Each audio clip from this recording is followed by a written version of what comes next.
안녕하세요. 10분의 책 한 권을 풀어주는 수학쌤 이학주입니다. 오늘은 몸과 영혼의 에너지 발전소 이 책의 두 번째 시간이고요. 두 번째 한번 풀어드리도록 할게요. 나는 순전히 나의 회복을 위한 시간을 몇 시간을 투자하고 있으며 무엇을 하면서 쓰고 있는가 라는 질문을 던져봤어요. 답을 먼저 해봤는데요. 매일 50분씩 걷기만 하는 건 아니고요. 전날에 쌓였던 정신적인 피로라든가 육체적인 피로를 풀고요. 오늘 하루를 살기 위한 에너지를 충전하는 시간, 그리고 전 또 이제 교회를 다니다 보니까 암송을 하고 있어요. 암송을 하고 있고, 나만의 시간을 가짐으로써 내가 과연 내 마음속에 있는 목표에 한 발 한 발 잘 가고 있는가, 올바른 방향으로, 그런 부분을 체크하고 있습니다. 낮잠 15분, 이거 웬만하면 지키려고 하는데요. 낮잠 15분을 통해서 하루를 이틀처럼 사는 효과가 있어요. 영국의 윈스턴 처칠도 전쟁 중에도 꼭 낮잠을 잤다고 하더라고요. 낮잠이 게을러서 자는 게 아니라, 물론 시간이 너무 길면은 그럴 수도 있는데요. 한 15분 정도가 딱 좋은 것 같아요. 그 다음에 새운동. 이 새운동 새벽마다 하는, 월화수목금 하는 저만의 독서 모임인데요. 저희 선배님들과 하는 새운동이 저한테 저의 회복을 위해서 쓰고 투자를 위해 쓰는 시간이라고 할 수가 있겠어요. 우리 삶에서 가장 중요한 리듬이 뭐냐면요, 호흡. 당연한 것 같지만 호흡이 제일 중요하고요. 그다음 식사, 균형 잡힌 식사가 제일 중요하죠. 그래야지 우리가 열정을 가지고 어떤 일을 할 수 있는 에너지가 나오는 거고요. 수면 굉장히 중요합니다. 아침에 일찍 일어나고 싶을 때 어떻게 되는지 아세요? 일찍 자면 되는 거예요. 그러니까 일찍 자야지 일찍 일어나는 거죠. 이거는 원인과 결과의 법칙, 당연한 거예요. 매일 오후에 저칼로리 고영양 음식을 섭취한다. 예를 들면 견과류라든가 과일, 물. 제가 사실 견과류는 굉장히 좋아해요. 그러다 보니까 집에 아몬드를 비롯해서 호두, 그다음에 있죠? 호박씨, 해바라기씨, 파스타치오 등등 한 7, 8가지 정도가 있는 것 같아요. 그 다음에 과일. 제가 과일을 별로 싫어해가지고 신맛을 싫어하다 보니까 과일은 좀 단 거 위주로 해서 의도적으로 먹으려고 노력하고 있고요. 물은 과하지 않게 목이 마르지 않은 상태가 되게끔 섭취하고 있습니다. 80대 20 법칙인데요. 건강 음식을 80% 먹으면 내가 좋아하는 음식은 20% 먹어라. 이 부분도 굉장히 합리적인 것 같아요. 내가 좋아하는 거를 먹는다는 거는 대부분 몸에 안 좋은 음식들이겠죠. 튀긴 거라든가 탄산이라든가 술이라든가 이런 부분들 지키면 좋을 것 같고요. 점점 신경 써서 장 볼 때 신경 쓰게 되더라고요. 아무래도 하루에 7시 8시간의 수면, 낮잠 15분, 잠이 중요하다고 아무리 강조해도 지나침이 없습니다. 심리학자들 어떤 분의 강연을 들었는데, 그분의 평생의 핵심적인 숫자 하나가 바로 수면 시간이래요. 나한테 맞는 수면 시간이 뭔지를 찾는 게 굉장히 중요하다는 거죠. 그러니까 인터벌 트레이닝, 이거는 숨이 찰 정도의 운동을 짧은 시간 해주고요. 그 다음에 짧은 휴식, 그 다음에 이 부분을 계속적으로 반복을 하는 거죠. 요즘 이제 홈 트레이닝 해가지고 많이 하시는데, 집에서 특별히 어디 엄청나게 준비하고 나가지 마시고 집에서 하시는 게 제가 볼 때는 굉장히 실천을 할 수 있는 확률이 제일 높은 것 같아요. 그 다음에 상하체 운동, 근력 운동을 하라. 걷기만 제가 주로 한다고 생각하시면 안 되고요. 저는 중간중간에 푸시업 100번씩 3번을 하고 있어요. 근력 운동 굉장히 중요합니다. 근데 하체 운동이 지금 없어가지고 하체 운동을 뭘 추가할까 해서 스쿼트를 틈틈이 해주고 있어요. 신체 근육은 감정 근육을 지배한다. 몇 번 말씀드렸지만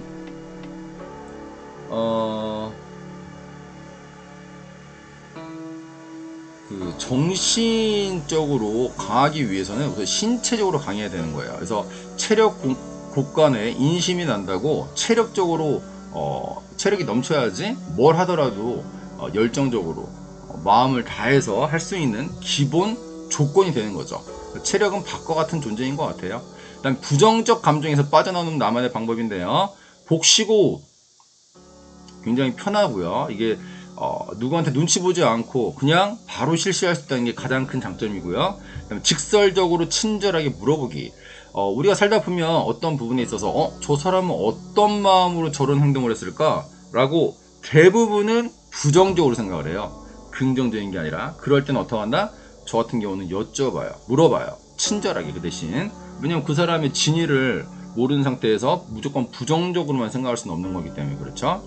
지속적인 긍정 감정을 유지한다. 이 긍정이라는 게 굉장히 중요한 감정이에요. 사실 긍정이 깨져버리면 제 감정의 어떤 부정은 쓰나미처럼 바로 몰려오거든요. 그러니까 긍정 감정을 계속적으로 유지하는 게 삶의 행복을 위한 가장 포인트가 아닐까 싶어요. 그 다음에 긍정 에너지로 서로 의사소통한다. 그런 방법이 뭐 있느냐? 인정해주기. 그 다음에 데일 카네기 인간관계로 나오고 뭐 여러 책에서 많이 언급된 부분이에요. 그 다음에 칭찬해주기, 격려해주기. 중요한 거는 내가 이런 걸 받았을 때 기분이 좋고 자존감이 올라간다. 그럼 상대방도 마찬가지란 거죠. 물론 상대방은 남녀노소를 떠나서 누구나 얘기하는 거예요.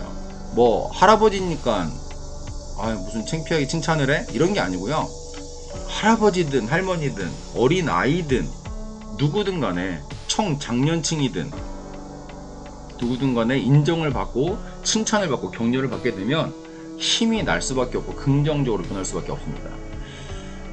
나만의 즐거움과 재충전의 시간과 방법은, 그래서 중요한 포인트는 아까 이제 제가 처음에 질문에 답을 드렸지만 그런 좋은 것들을 하는데 지속 가능한 게 중요한 거죠. 꾸준하게 예외 없이 하는 게 제일 중요한 것 같아요. 어떤 날은 했다가 어떤 날은 안 했다가 이게 아니고 꾸준하게 하는 게 제일 중요하고 제일 키포인트가 되는 부분이에요. 제가 제일 힘들어하는 부분이기도 하고요.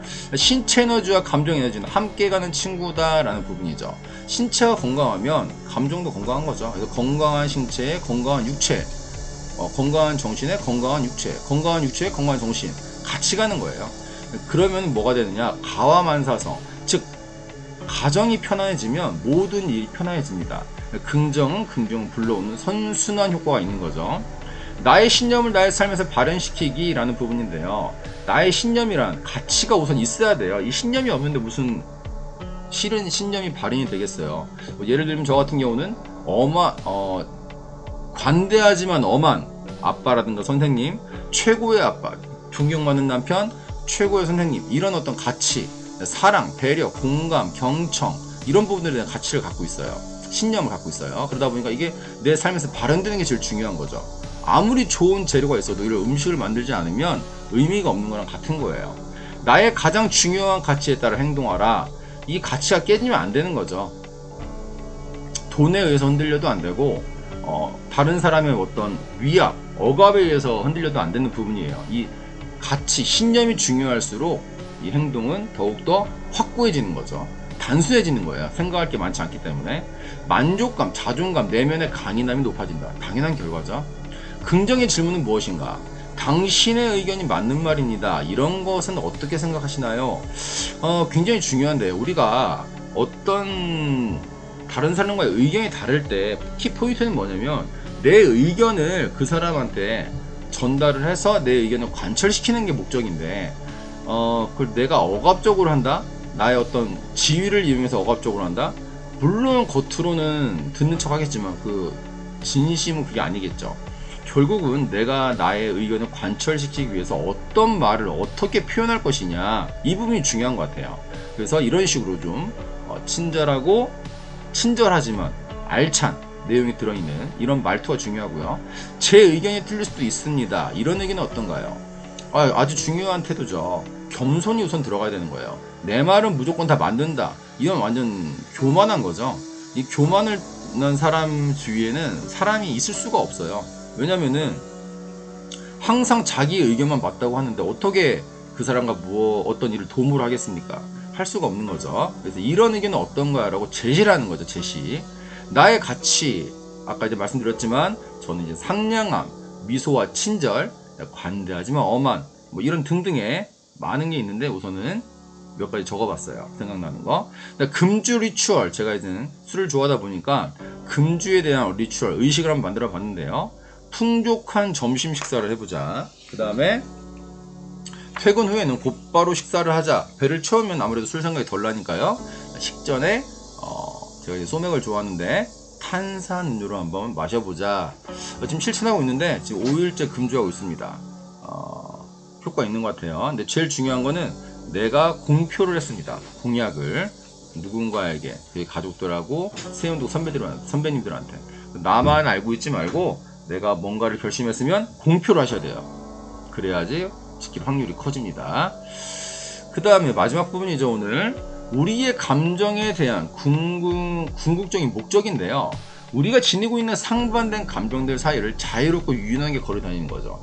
이 상반된 감정이라는 거는 우리가 살면서 항상 행복하고 항상 기분 좋고 항상 즐겁지만은 않잖아요. 근데 그 사이사이마다 짜증남, 우울함, 화남, 질투, 이런 어떤 부정적인 감정들이 많이 생겨요. 근데 그 감정들에 대해서 무조건 무시하는 게 아니라 그 감정들 사이에서 자유롭고 유연하게 걸어다니면서 긍정과 감사와 이런 어떤 감정들을 제 마음에 다시 채워주는 거죠.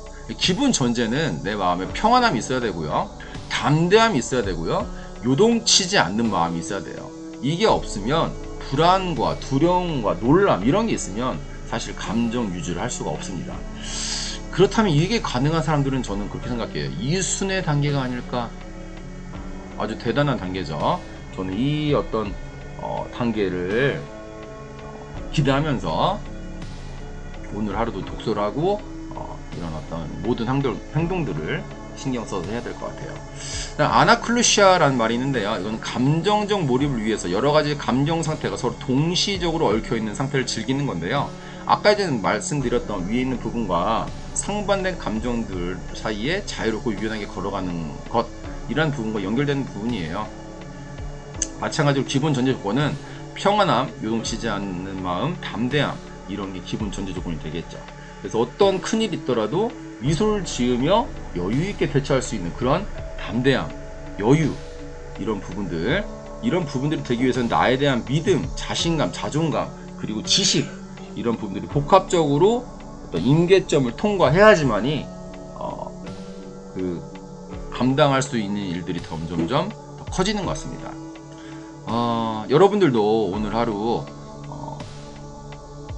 본인들의 감정에 솔직하시고 그 감정들 사이에서 어떤 감정을 내가 선택할 것이냐, 이왕이면 긍정적인 감정을 선택하시고 내 어떤 목적을 달성하기 위해서 어떻게 상대방에게 표현할 것인가 한번 고민을 해보시면 좀 더 행복으로 한 발짝 다가가는 삶이 되지 않을까 생각이 봅니다. 오늘도 함께 해주셔서 감사드리고요. 행복한 하루를 선택하시는 하루 되세요. 감사합니다.